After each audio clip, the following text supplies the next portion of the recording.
ready cause we're moving forward. Round them up, let's go. Round them up, let's go. All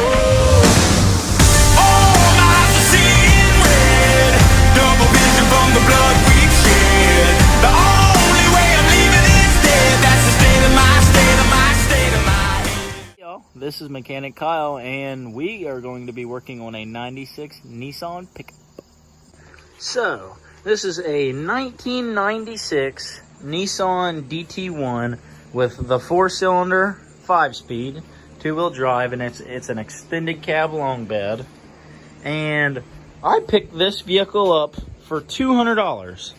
Motor runs, transmission, everything's good. Everything's good. Only thing it needs is a fuel line. And our neighbor right over there is where I bought it from. Right there, right behind that house. Right there is where it sat. And got it up on the jack stands. Cut the catalytic converter off of it. Its clogged exhaust is shot. Like, completely shot. And it's got a little bit of rust here and there. I had a pretty bad ant infestation. We ripped the whole carpet out of it, and we've been trying to get rid of the ants, so I've sprayed it down, put some ant traps out. And the biggest problem we've got with the whole truck is, I can show y'all here in just a second. So, the biggest problem with the truck is right there, as you can see on my hose clamps, is the top of the fuel sending unit, and the hose is rusted and got pinholes in it. I'll show y'all the video when you turn the key on, and it just sprays the fuel.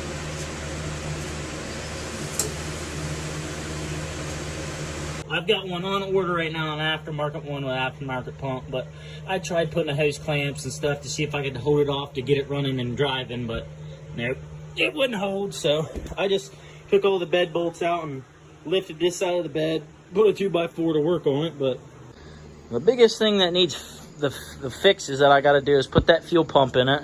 It's got a brake leak, which I'm not real sure where it's at, but I know there's at least one. I think there's more than one, but I'm not sure. The one I know of exactly is on the back of the right over top of the diff cover. There's a leak, and it leaks down onto the diff cover, but that's the only spot I've seen, personally looked at. But other than that, we got to put new interior in it, put new carpet. It's got a new battery. It needs a new grill. I zip tied it, and other than that, there's a marker light that's all busted out. It'll eventually need a new set of brakes because they're pretty rusted. They just need driven, and the rust worn off of them. But it's pretty mint. Other than that, it's got 190, but it's getting full rebuild, and I am gonna put a turbo kit on this truck. I'm gonna buy a eBay. Everyone says don't buy an eBay turbo kit, but I'm not running big boost or nothing like that. And it's about $600 for the eBay turbo kit, which is I can't remember what size it is, but it runs about 7 pounds of boost. It's a T3 Tier 4 flange, and I'm gonna buy the exhaust flange that'll fit a T3 T4, which is, I don't know, $120 or so. I'm gonna do this all on a budget, as cheap as you can go. So you got to buy the manifold, the turbo manifold. I'm going to delete probably the AC and everything for the truck. Turbo, I'm going to run the turbo right there. It comes out of the manifold. I'm going to run the intercooler straight through the front core support and put the intercooler behind the grill. Run it straight up and into the intake. I got to buy the elbow intake, which I think is like another $120. And then I'm going to buy a fuel pressure regulator. It's getting a new fuel pump. I got to put an AFR gauge and remount my O2 sensor because the O2 sensor is currently just hanging there. Well, I put it up.